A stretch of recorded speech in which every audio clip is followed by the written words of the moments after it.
Hello everyone and welcome to our very special live session all about our MSc Ecology and Environmental Monitoring programme here at the University of Glasgow's School of Social and Environmental Sustainability. My name is Amy. I am so happy to be here today with everyone, and I am delighted that we're able to tell you more about this amazing programme that we have here at the Dumfries campus. We have lots of opportunities here today for you to ask questions of myself and our team. So please do. We are here to answer your questions. Absolutely. We've got options for you here. So you can use the comment section on the video here, or you can go to slido.com and you can use the code #UofGDumfries. You can send your questions in and we'll make sure we get some answers to them. Thank you so much to those who have sent them in already. That is fantastic. We'll get to them as soon as we possibly can. But for now, I am delighted to introduce, we've got our programme director here with us today. We have Natalie Weldon here with us. Hello. And we have Sophia here as well. Hi, Sophia. Hi. Thank you so much, you guys, for joining us today. It's great, and we're so excited to answer some questions that are going to get sent in. So please use the comments, use Slido, send in those questions. But for now, I'm going to hand over to Dr. Natalie Weldon, who is our programme director for this amazing programme here, and I'll let you tell us just a little bit more about what our students can expect. Thanks so much, Amy. I really appreciate the intro. Yep, it's a real pleasure to be here with everyone today. Amy tells me that I've got just 10 minutes to talk about the programme, so I will do as much as I can in that period of time. I'll be your programme director. I'm Dr. Natalie Weldon. My background is ecology and environmental monitoring, particularly in things like marine habitats, but I'm also a bit of a bird nerd. And I've worked in pollution and lots of other things besides. But we've got a really diverse cast of characters and different academics as part of the University of Glasgow, based down here in the Dumfries campus, that will all contribute to your course as you progress through. So let's give you the quick overview. Well, when we were designing this program, when we were putting it together, we were thinking about the profiles of people that might be coming in, might be interested in joining us. And we see this as kind of a split between two key groups. If you're anything like me, when you were coming out from your undergraduate degree, mine was in ecology, I had had a really, really broad training within the field that had a lot of theory and not very much practical experience at all. So when I was looking for jobs out there, there were lots of exciting sounding things that also needed a lot of practical experience to get into in the first place, particularly if you're looking at ecology, if you're looking at environmental monitoring, if you are looking at working with NGOs in different situations. And I just don't feel that I had that confidence and to get out there and do the stuff. I can also see out there that there'll be people that have come up through the vocational route. You've been working in environmental fields for a long period of time, but you're also looking to formalize a lot of those skills and get some of those letters behind your name that can help you go on to some of those other jobs, maybe change careers a little bit and access in that way. And again, it's all about confidence in that period. So this course is designed to bring people with potentially diverse skill sets together, give them that deep dive into not only theory, but also practical skills, approaching some of those aims that you can see on the screen now. So what we want to do is to introduce you to some of those key theories in the study of ecology and environmental management. We want to introduce you to some of those drivers of environmental change and biodiversity loss. We can see them all around us. We can look at them in the news, but actually getting a baseline understanding of what's going on, how these feedback loops develop that affect the environment around us, how things happen, how things change, and what we can do about it are really vitally important. Obviously, within that, there are some of my favorite areas too, and getting you to grips with things like identification of species groups, their morphological features, how you tell them apart, and their taxonomy that underpins all of those biodiversity monitoring efforts that we undertake. Of course, to do that properly, you're going to need to be out in the field doing lots of surveys. And also, once you've got that data, being able to record it properly, analyze it effectively, and interpret it for a range of different audiences, because you might be going down lots of different career paths and groups. Obviously, beyond this, we have what we want you to take away as different areas of understanding and your subject-specific key skills and attributes that are there as well. So underpinning global biodiversity, the knowledge that's there, identifying some of those challenges, taking those aimed, introduced things and embedding them within your own practice, with your own understanding, and whatever you happen to do next. And you can see all of this information if you go and have a look at the course pages. And if you've got any questions, you can just email me too. So the big takeaway is that mix of confidence and competence. You should leave us feeling able to go out into your future job, whatever that might be, hit the ground running, and when you're actually applying to those jobs in the first place, be able to evidence those new skills really, really effectively to help you get there. So how are we going to teach you this? What are you going to be learning? There are, of course, some core non-negotiable elements that are part of the master's degree in ecology and environmental monitoring. The first one is quite a chunky one, and you'll be with me for most of it, and it's one of my favorite things to teach. It's the taxonomy and monitoring course, which is 40 credits, which is spread over semesters 1 and 2, which lets you gain a real grounding in different habitat types, different species groups, and how we get out into the field there, observe the species that are present, record those things, and interpret the results that we've got. So you can expect to be out in the field every couple of weeks, bare minimum, doing field work from everything from the bottom end of our taxonomic trees, so algae, very simple plant species, fungi, all the way up to higher mammals, insects and other invertebrates, how we actually look at them in the environment. And we'll use things from boat-based survey techniques to camera trapping to the real simple things like simple survey work, acoustic monitoring, and other bits and pieces. You'll obviously, of course, have a slightly more theoretical course, which is with my colleague, Dr. Neil Burns, which is Ecology, Environment and Conservation, which is where we bring in a lot of those theoretical elements that we've talked about before, and you'll have that in semester 1. Then our final core non-negotiable course prepares you for undertaking your dissertation or placements at the end of your semester. So that's our research methods course, where you'll hear from lots of different academics from across the school to enable you to understand a more diverse range of approaches in environmental monitoring, management, and ecology as well. And then we get into that either dissertation or placement. The placements and dissertation work can be international. So you can work with organisations that are across the UK or academics from within the school, or you can interact with academics and institutions out with both Scotland and the UK. So we've got students that are going off to China. We've got students that are currently in contact with other partners across Northern Europe looking for interactions there. So in this case, dissertation opportunities.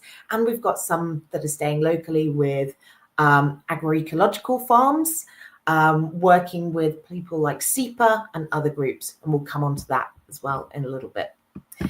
Additionally, we've got our optional courses, and this can really be tailored to where you see yourself in the long run. We're a really diverse school that works within different areas that a lot of them have that environmental flavour to them. So, for example, we have the Masters in Environment, Culture and Communication, and you can take some of the modules, the courses from that programme as well. So things like writing the environment, modern and contemporary nature writing.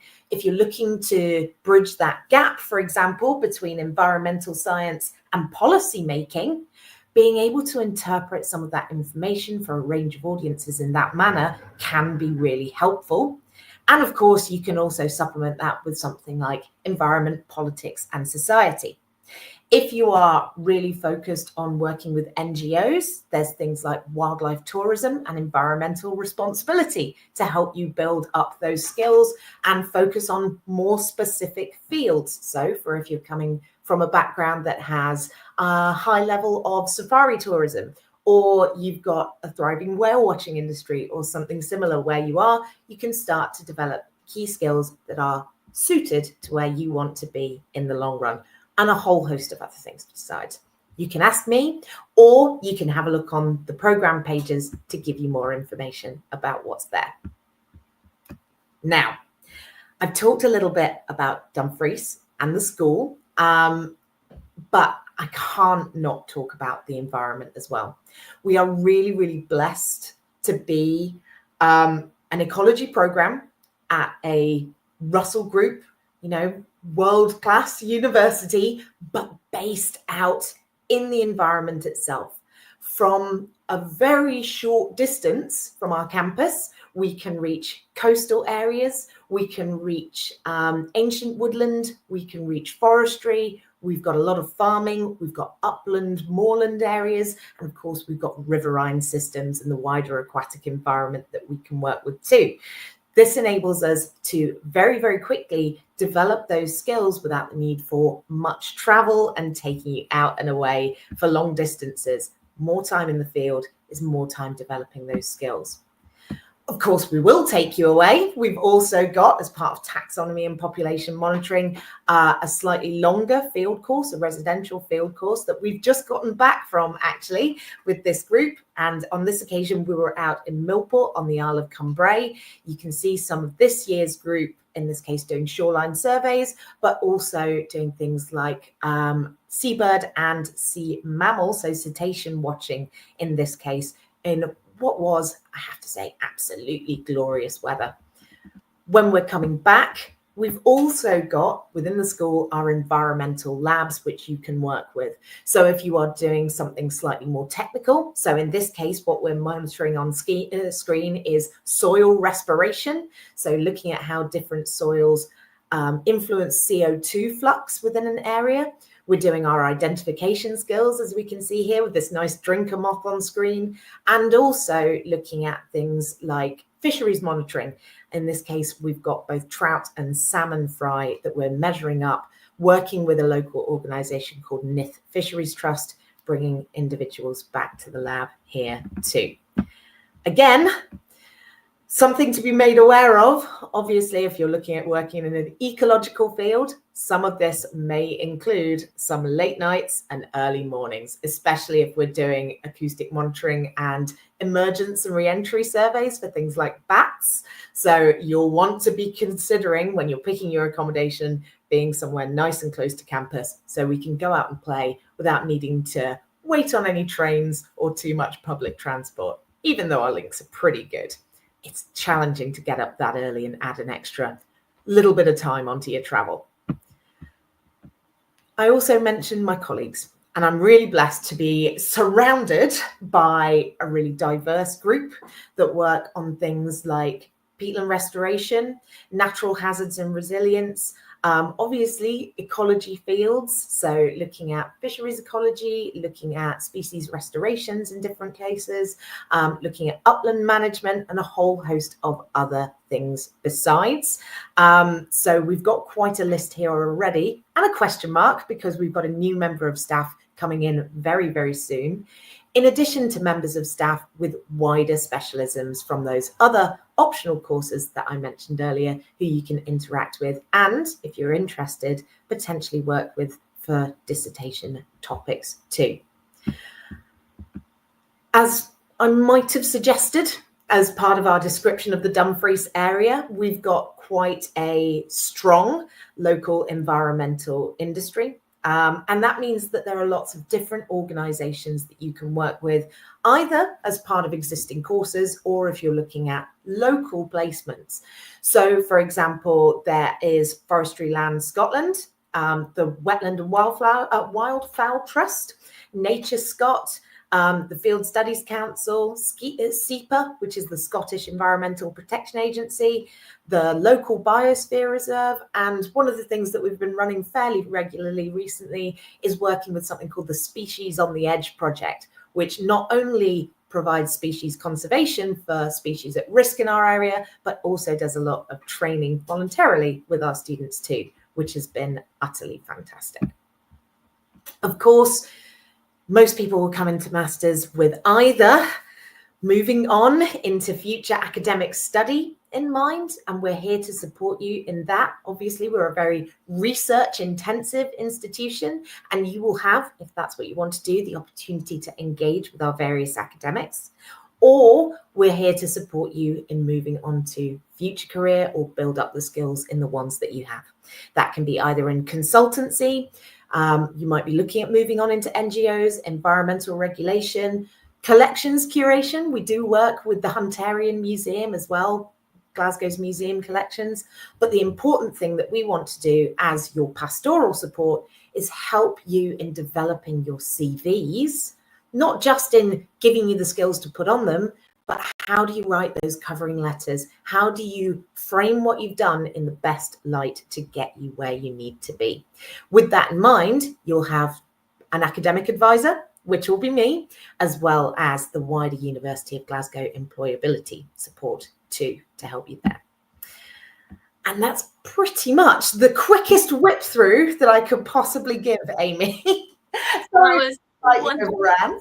But not at all. No, that was wonderful. Thank you so much, Natalie. I mean, so much information there. It's such an exciting program that, as you say, we've identified this real, gap and this need for people to feel more confident and able to go out into the field and have those hands-on skills. So it's really, really exciting that we're able to now offer this to students and to applicants to, influence these graduates and make sure we have this skilled workforce in the world. So.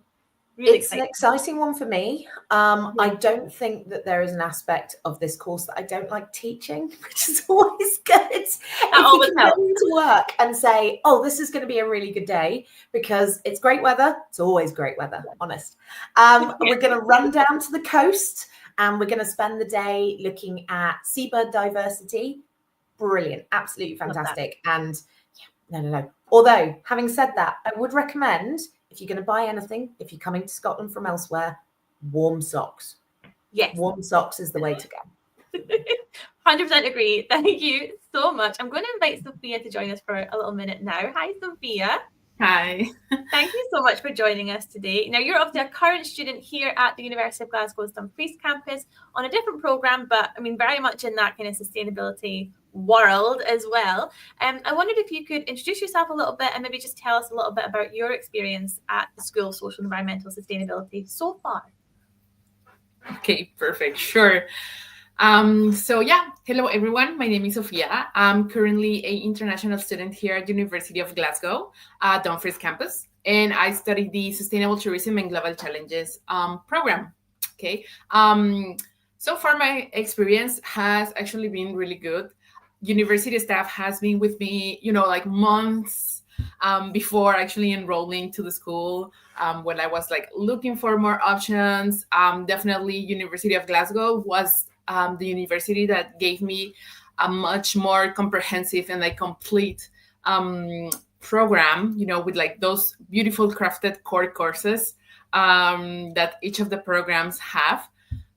So it was definitely an easy choice for me to go to and study to this university here. Dumfries, as Natalie already said, it's perfectly located for a sustainability and environmental school. We are definitely near coastal zones. We also have a teaching garden right there at the school, which a lot of, and myself, has been having class there, which definitely, changed the whole perspective for the students. Because you have a drastic change of environment regarding where you actually take classes. We do have a bunch of field trips. I do have to say this program do have more field trips than mine, so I'm a little bit jealous of them because all of my classmates tell me about their amazing field trips that they have in this program, and they seem like so awesome and like so challenging. I do have to say it at the same time. Um, so it has been really good, and also the elective courses are the ones that makes you like mingle more and like to get to know more programs at the same classes, which it gives like a broader perspective of not even a different culture, but also a different like work experience and like Yeah. interest the other students have here at the University of Glasgow. That's fun. Sophia, thank you so much. I'm so glad that's been your experience, first of all. It sounds like we're going to need to get you sneaked in to one of the ecology and environmental monitoring core courses, just so you can go on those field trips, yeah? I'll sneak you in. We won't tell Natalie. I'll be fine. Okay, thank you. No, that's great. Thank you so much for sharing. And I'm going to invite Natalie to join us back here as well. Won't tell me what? Nothing. So yeah, we have loads of questions coming in. Thank you so much, people who are sending in questions. If you would like to ask us a question and you're not able to watch us live, don't worry, it's not a problem. Use the comment section anyway, use the Slido anyway. We're going to be monitoring those for a little while after the session and for a couple of days after also. So don't worry, you've not missed out. Send us your questions. We'll get those answers to you. It's not a problem at all. The information that you need is scrolling across the bottom of your screen right now. It's slido.com, and you can use the code #UofGDumfries. Now, on that note, we have some questions. So let's dive straight in and get some answers to these wonderful applicants and our offer holders here today. So first question. Will there be practical experience or fieldwork when we are learning about the identification of taxonomic groups? Fantastic question, first of all. Natalie, I'll let you take it away. You can see me like ready to go. Right? Absolutely. So for taxonomy and population monitoring, the normal spread of the day is we typically be outside in the morning, and we'll be trying out different monitoring methods and different techniques, and we will gather samples, obviously bearing in mind sustainability of sample collection. We don't want to be collecting too much of any individual species. There are some things that we can't physically bring back to the lab, in which case we tend to use either recording or audio, because audio monitoring is so useful. But typically, working with those species, we'll be looking to bring some of those individuals back to the lab, working with them, using the guidebooks. We've got so many flipping guidebooks around the place now. Working on your ability to understand the key terminology of morphological features, the key taxonomic groups with those specimens there. We start really simple. We start with terminology flashcards and your sample. So you're basically matching those flashcards up rather than having to dig through the guides and keys every single time. Then we build on those skills week on week until it's just you and a heck of a big book at the end of it. And I have to say, from the skills test results that I've seen, so that module is partially assessed by field observations, so going out and doing some routine monitoring, but it's partially examined using skills tests where there are samples in the lab that you haven't seen, and you'll go in and you'll get the chance to identify what you've got, draw out those key features. Doesn't have to be neat drawing. You can't be worse than me. And work through that. And I've always been really pleased with how well the guys have performed on this. So to answer that question, yes, lots. Definitely. I love that. Absolutely. And a little shout out as well, actually, because I noticed on our Instagram, it's at U of G Dumfries Campus, we actually have a wonderful video that one of our current students on this program, on the Ecology and Environmental Monitoring program, put together one of your last kind of, I think it was a day out or something, you were doing one of your field works, and she put this wonderful video together all about her experiences and what everyone got up to. It looks so much fun. So I would encourage you, if you can, head over to our Instagram at U of G Dumfries Campus. You can see this beautiful wee video that our students have put together, which is just fantastic. And I mean, one thing you're very good at, Natalie, is taking lots of pictures and videos while we are out in the field. So we share as much as we possibly can. So you can head over to our channels, find out a little bit more. Okay, next question. Here we go. Are the skills learned throughout the program also applicable for environments other than Scotland? Fantastic question. Again, Natalie, I'll let you take it away. Absolutely. So I know that we focus a lot on local environments, but obviously the theory is the theory. So it's broadly applicable. Animals interact in very similar ways in different settings. A lot of the threats to biodiversity are the same globally. We might focus when we're in the field on specific Scotland examples, but we also obviously work more broadly as well. Obviously, as well, with those taxonomic groups, there's very few of those taxonomic groups that aren't also represented elsewhere in the world. So you're looking for the same features, you are looking for the same behaviors, and you will typically use the same monitoring methods wherever you are. So me looking for pine martens or badgers in Dumfries using camera trapping will use exactly the same similar methodologies or approach to that surveying as you might use, whether it's big cats or polar bears or whatever else that may be. The underlying statistical analyses are very, very similar. Similarly, the acoustic side, you'll be using the same kit if you are looking for marine mammals off the coast of Scotland as you would be if you were in the Gulf of Mexico. So either of those, absolutely the same. So we're very lucky in that the techniques are transferable despite the local focus.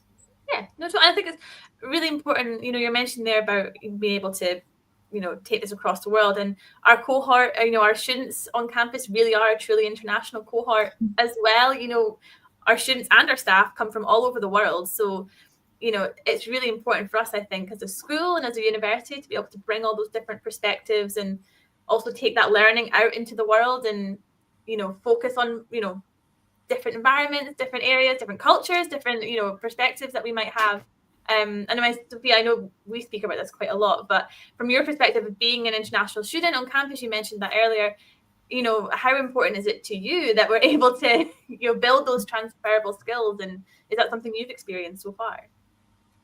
Definitely. Actually, like all of my courses have like a more like a global perspective. Every class we do talk about like a different place of the world, and also like my classmates are able to share like from their own place, so like their own experience, what they actually value over there, and like we are start like to compare against, like my place to your place. And why is it so different, or how come that we are so far but at the same time it's so similar, so it's actually, it really enhances and it gives you like a broader perspective of what is actually happening out there. Sorry. No, that's good. I'm so glad that's been your experience as well. It's really important to us, and I think as Natalie, as well as lecturers, as teachers, as professors, it's really important for us to be able to learn from our students as well, I think is what I'm getting at here. But no, that's great. Thank you both so much for your input there. That's really, really helpful. Thank you. Okay, another question. Here we go. How much are you able to explore the local area and Scotland? I mean, lots is what I'm going to say to this, but maybe a better answer. Should we go to Sophia first? Maybe you tell us what your experience has been. Sure, definitely. As you said, a lot. Dumfries is actually really well connected to not only the environmental, scene, but also to other like near towns, near cities, which those cities are also as well really connected to like other places. So you can basically travel through whole Scotland through bus. Also, another thing that we have done as students is that we get together and like rent out a car. And yeah, we have had a lot of like field trips going that way. Definitely help us to build more the connections, the relationships that we already have, while we keep exploring almost like the whole UK itself. We definitely have a lot of opportunities. It's not hard at all to go and like travel around, and either like inside Dumfries or like near Dumfries. There's even a castle near Dumfries, which is really amazing. It's like my first castle I ever seen in real life. Oh, amazing. Yes, I was really excited regarding that. So yeah, it's actually really easy. You're definitely able to go solo travel or also like with your, friends that you have been meeting here in Scotland. That's amazing. You'll be able to see so much already. And it reminded me, actually, we have one of our graduates now, Sri Kumar. He did a vlog. He went across the entirety of the UK over his winter break, and he filmed it, and he took us with him. And he went from like London and Liverpool all the way up to Skye in the Highlands. And go on our YouTube channel and have a little look for Sri Kumar's video, because it is really, really interesting, really fun as well. He talks about all the new things he sees while he goes. So thank you so much, Sophia. I mean, Natalie, anything to add there? I just know that one of the nice things that I've heard about with our students is the links between local students who've really grown up in the area and some of the international students coming in.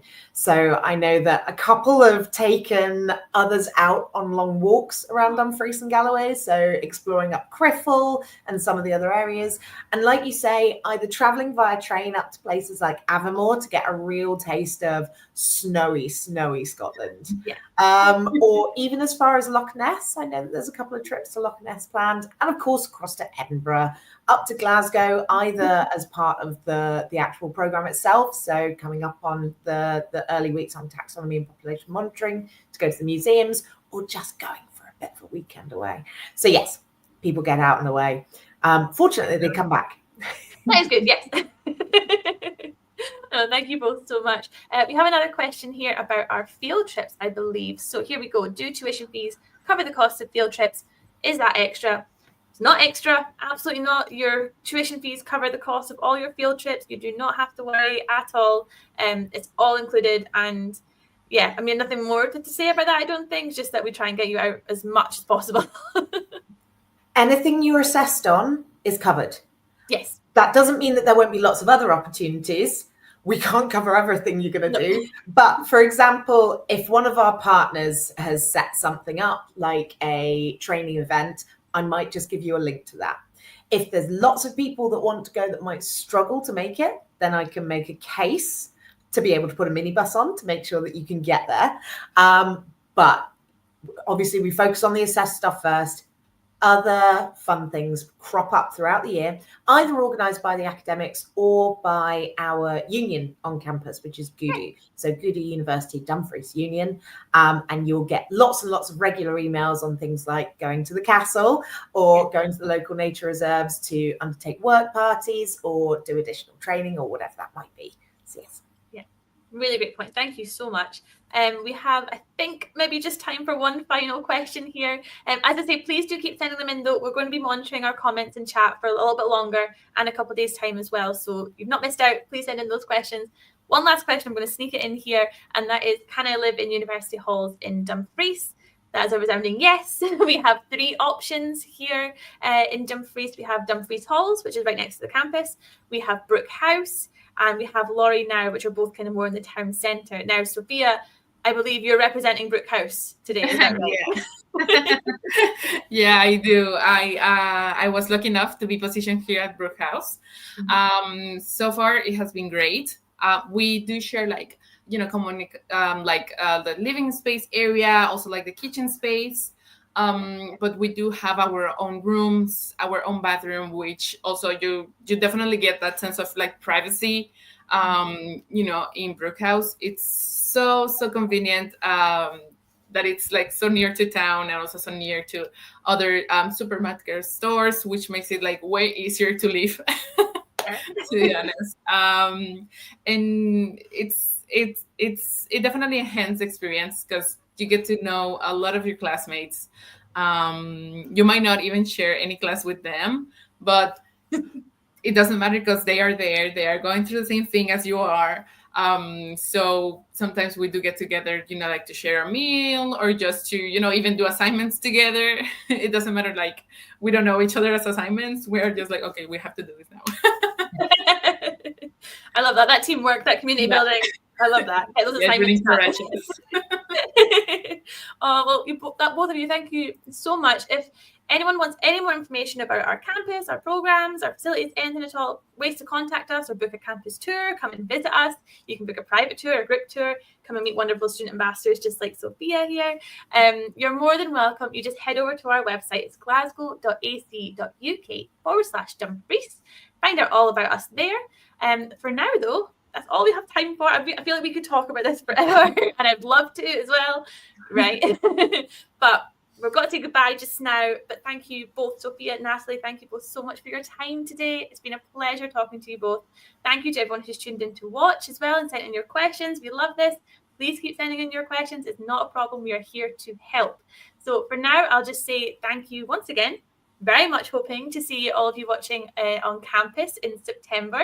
And for now, we'll just say bye. Bye, everyone. So long. Okay, bye.